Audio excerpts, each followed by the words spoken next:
Ei pessoal, bem-vindos ao canal Ale Audiobook Além das Páginas. Prosseguindo com a nossa jornada literária da semana, com o livro de Marcos Mota, Armadura de Deus, Princípios Gerais da Batalha Espiritual. Rendendo graças a Deus por essa oportunidade de estar aqui com vocês. Agora vamos com o capítulo 3. Satanás não pode possuir o crente, mas pode estimular o seu ego. Todo o processo de atuação do diabo na vida das pessoas pode culminar na possessão. De forma simplificada, podemos dizer que o diabo pode influenciar, oprimir e possuir. Não cremos que ele possa possuir o verdadeiro cristão, aquele que nasceu de novo e possui o Espírito Santo em seu interior. Mas o inimigo pode muito bem influenciá-lo até levar o indivíduo à opressão. Creio que o alvo e o objetivo maior seja tentar levar o crente à opressão. Mas essa opressão é apenas o resultado final da ação do diabo na vida desses irmãos. A base de ação dele e a maior guerra espiritual encontram-se justamente na influência. Aquele irmão que não vigia e ora é uma presa fácil para receber as influências malignas. O diabo irá tentar com toda força influenciar o crente em sua mente, através dos pensamentos enganosos, nas emoções, através das frustrações nos relacionamentos, e em suas vontades para que escolha sempre o caminho largo, o caminho do prazer e da satisfação, independentes da vontade de Deus.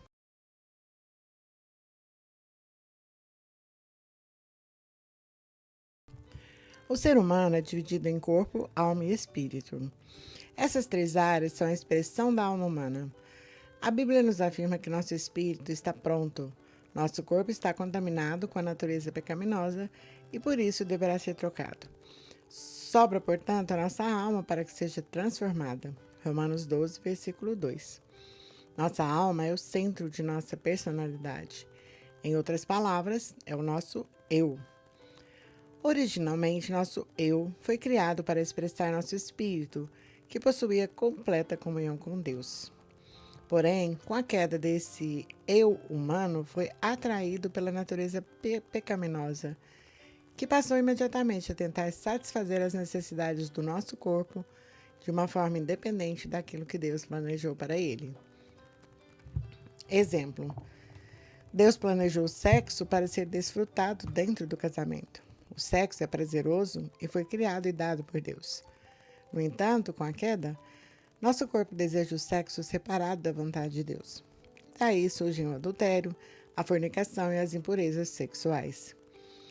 E esse nosso eu, que é expresso por nossa vontade, mente e emoções, ficou completamente contaminado para servir a esse corpo caído.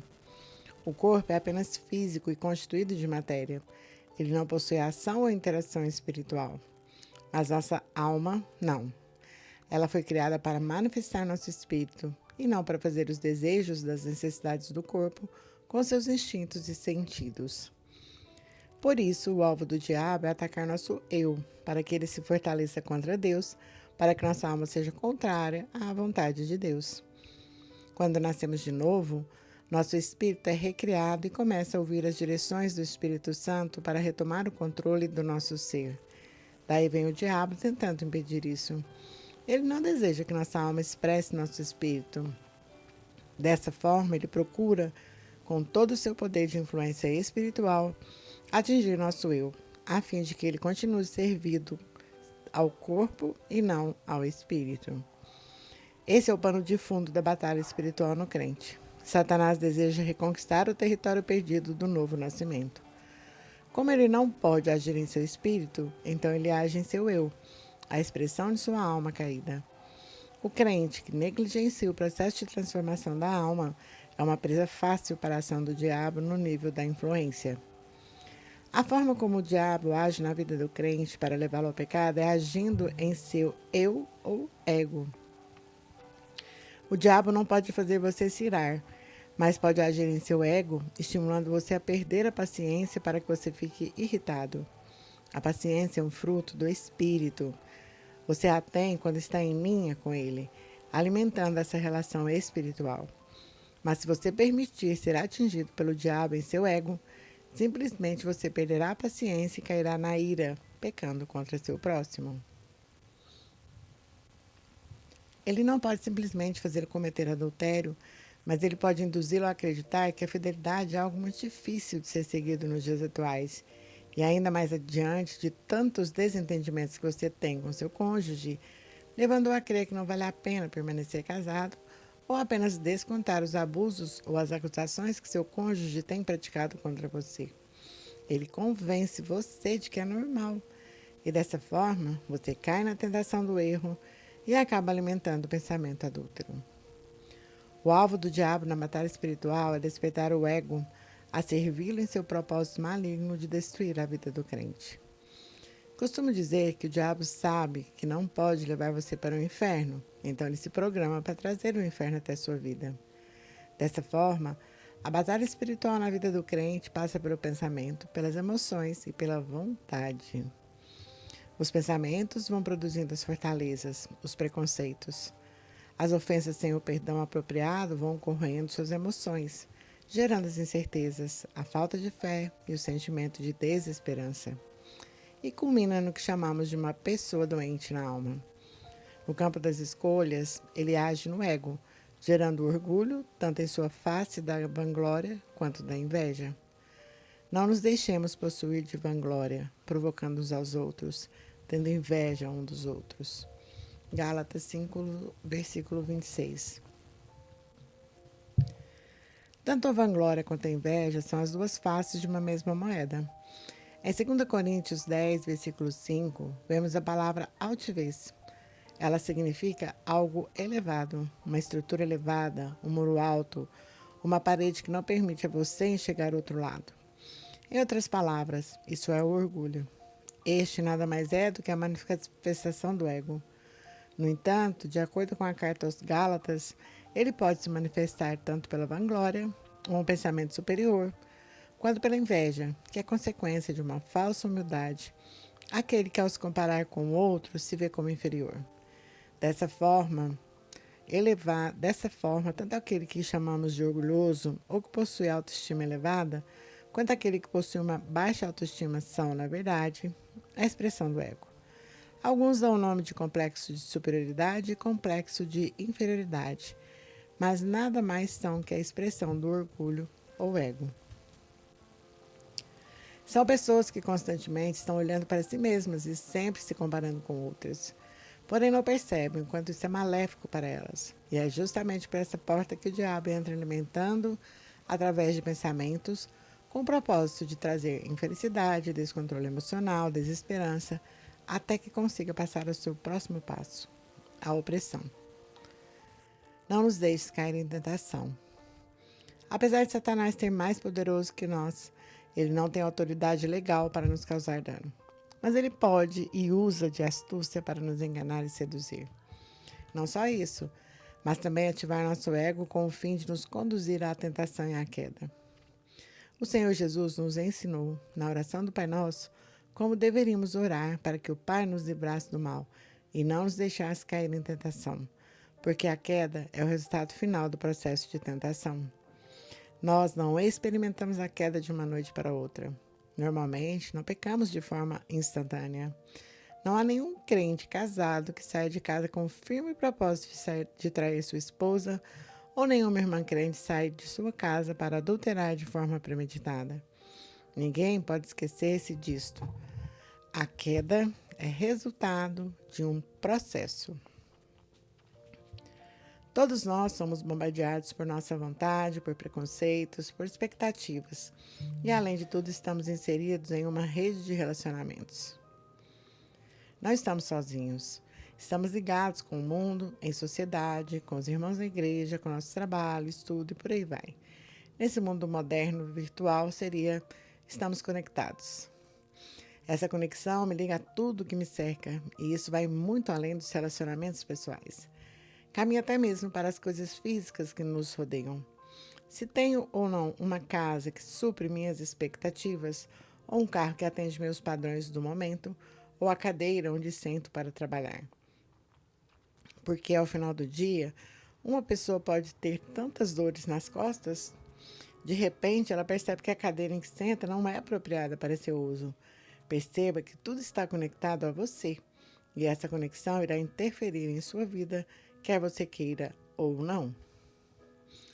Se o homem ou a mulher de Deus não vigiam, estarão sempre observando outra pessoa que lhes chama a atenção. Se insistirem em ficar observando, pecarão se permitirem ao inimigo ganhar espaço nesse momento. E tudo isso, como resultado dessa conexão, gera sensações. Quando percebo que todas essas coisas, físicas e relacionamentos pessoais, podem ser elementos que o inimigo usa como armas para apontá-las diretamente para a nossa cabeça. Como não acordamos irritados após uma noite mal dormida? Ou quem não fica estressado no trânsito? Uma pesquisa americana mostra que o trânsito é a maior causa de uma pessoa ficar nervosa. É por isso que digo que tais sensações podem ser usadas como ingredientes pelo inimigo para despertar nosso ego. E quando menos percebemos, ele foi ativado e entramos no processo da tentação. Nesse momento, seu ego foi ativado, sua vontade agora está decidida a tomar uma atitude. Os pensamentos foram estabelecidos e as imagens distorcidas tomaram conta de você. Percebe que sua decisão vai ser completamente de acordo com a vontade do inimigo e não com a vontade de Deus? Uma oração poderosa. Há na Bíblia outra situação em que a oração pede para que o Senhor livre do mal. É a oração de Jabés. No livro de Crônicas, o autor está discorrendo sobre a genealogia do povo hebreu, nome por nome, e de repente, para a fim de mostrar a oração que uma dessas pessoas havia feito, e o melhor é que ela começa dizendo que tal pessoa foi mais ilustre que seus irmãos. Não é de nosso interesse, neste momento, discorrer sobre todos os aspectos dessa oração. Porém, o que chama a atenção é que ela, da mesma forma que a oração do Pai Nosso, termina pedindo que o Senhor o livre do mal. Isso é muito significativo e deve ser valorizado pelo crente. Foi Jabés mais ilustre do que seus irmãos. Sua mãe chamou-lhe Jabés, dizendo: porque com dores o dei à luz. Jabés invocou o Deus de Israel, dizendo: tomara que me abençoes e me alargues as fronteiras, que seja comigo a tua mão e me preserves do mal, de modo que não me sobrevenha aflição. E Deus lhe concedeu o que lhe tinha pedido.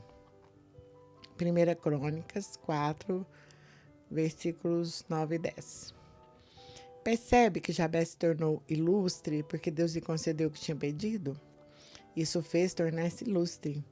Essa resposta foi o resultado de ele ter invocado o Senhor. Infelizmente, muitos crentes procuram viver uma vida, em grande parte, independente de Deus. Jabés, por outro lado, pediu ao Senhor que o abençoasse, alargasse suas fronteiras, que sua mão não o deixasse, mas, acima de tudo, que o preservasse do mal, de modo que não lhe viesse a aflição. A aflição virá todas as vezes que Satanás ganhar espaço em nós. Satanás detesta o crente que invoca o Senhor e que é abençoado por Deus pelo motivo simples que tal pessoa possui um relacionamento íntimo com Ele. No entanto, não basta ter esse relacionamento maravilhoso com o Senhor se não pedimos a Ele para nos livrar do mal.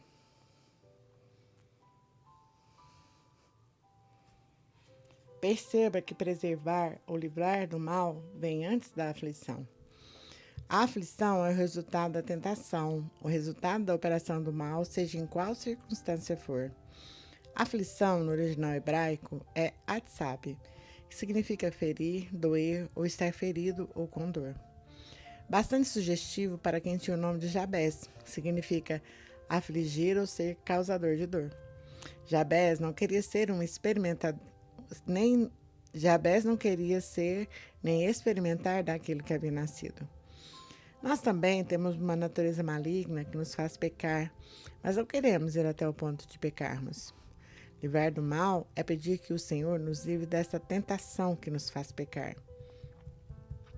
O diabo tem como grande parte do seu alvo ativar nossa carne para que ela peque contra o Senhor. Não se esqueça disso. Nosso ego sempre está envolvido no processo do pecado. Porque tudo que há no mundo, a concupiscência da carne, a concupiscência dos olhos e a soberba da vida, não procede do Pai, mas procede do mundo. 1 João 2, versículo 16. Eis aí o processo do pecado. Nossa carne, o nosso ego, é despertado em primeiro lugar. A concupiscência significa um desejo ardente. Em outras palavras, algo que me despertou, que me chamou a atenção de uma maneira especial. Nossa carne é completamente tendenciosa ao mal. Ela encerra a natureza maligna. Há nela uma atração especial pelo pecado. E é isto que ele deseja ardentemente: pecar. Esse desejo da carne, por sua vez, desperta o desejo dos nossos olhos. Os olhos são a porta da alma. Não somente eles, mas todos os nossos 5 sentidos: olfato, audição, tato, paladar e visão. A atração especial que nossa carne tem para o pecado desperta a avidez de nossos sentidos naturais, ou, em outras palavras, desperta a nossa alma, o desejo da nossa alma. O caminho já está traçado, o processo está em andamento. Tenho uma carne que deseja pecar e meus sentidos permitem que algo contrário à vontade de Deus entre dentro de mim e eu passo a desejar aquilo. Nesse momento, o pecado será instalado. A soberba da vida já tomou conta, uma certeza insolente e vazia que despreza e viola vergonhosamente a lei divina, segundo Strongs. Um ego que foi despertado. Esse foi o mal que Eva não evitou. Digo isso porque em nenhum momento a Bíblia diz que ela pediu ajuda para seu marido ou para Deus. Ela simplesmente permitiu que a soberba da vida dominasse. O Senhor havia lhe dito que não comesse da árvore do bem e do mal. E entre o que Deus havia lhe dito e o que Satanás disse, ela preferiu dar ouvidos a Satanás. E olhe que ela nem mesmo possuindo a natureza maligna, mas permitiu que a soberba dos olhos a dominasse para satisfazer sua carne. A soberba que procede do mundo não é a de Deus, como diz o apóstolo João. Vendo a mulher que a árvore era boa para se comer, agradável aos olhos, e árvore desejável para dar entendimento, tomou-lhe do fruto e comeu. Gênesis 3, versículo 6. O que fez Eva ver foi o fato de que o fruto da árvore era bom para se comer. Que satisfação aquele fruto lhe daria? Deve ter sido o seu pensamento. E por que não comer? Será que Deus é tão egoísta que ele quer esse fruto somente para ele? Ela contou com a ajudazinha de Satanás. Ele estará sempre pronto para dar-nos essa ajudazinha maligna, desde que seja para agredir a Deus e conduzir o homem ao erro. Aquilo que satisfaz nossa carne fatalmente irá despertar nossos olhos. Se não tivermos uma disposição de rejeitar essa tentação, iremos tropeçar. A obra do diabo é oposta de Deus. Tudo que o Senhor faz em nós, ele inicia dentro de nós. Primeiro, ele nos dá uma nova natureza. Ele nos dá a sua própria vida. A partir dela, podemos desejar o que ele deseja e, acima de tudo, satisfazer nosso espírito e não nossa carne. Alguém que venceu o ego. Quão diferente foi a resposta de nosso Senhor Jesus. No deserto, ele passou pelo mesmo processo de tentação, mas sua resposta foi diferente. A seguir, foi Jesus levado pelo Espírito ao deserto para ser tentado pelo diabo. E depois de jejuar 40 dias e 40 noites, teve fome. Então, o tentador, aproximando-se-lhe, disse: Se és filho de Deus, manda que essas pedras se transformem em pães. Jesus, porém, respondeu: Está escrito: Não só de pão viverá o homem, mas de toda palavra que procede da boca de Deus. Então, o diabo levou a cidade santa, colocou-o sobre o pináculo do templo e lhe disse: Se és filho de Deus, atira-te abaixo, porque está escrito: Aos teus anjos ordenará a teu respeito que te guardem, e eles te sustentarão nas suas mãos para não tropeçares em alguma pedra. Respondeu-lhe Jesus: Também está escrito: Não tentarás o Senhor teu Deus. Levou ainda o diabo a um monte muito alto. Mostrou-lhe todos os reinos do mundo e a glória deles. Ele disse: Tudo isso te darei, se prostrado me adorares. Então Jesus lhe ordenou: Retira-te, Satanás, porque está escrito: Ao Senhor teu Deus adorarás e só a Ele darás culto. Mateus capítulo 4, versículos 1 ao 10. Há momentos em nossa vida que passamos por tais experiências, momentos de verdadeira batalha espiritual. É nessa hora que nos é requerido e ensinado que devemos combater o bom combate, declarando as verdades da palavra de Deus pelo uso de versículos da Bíblia com a finalidade de vencer. E assim finalizamos mais este capítulo. Gratidão por estarem comigo até aqui e até breve.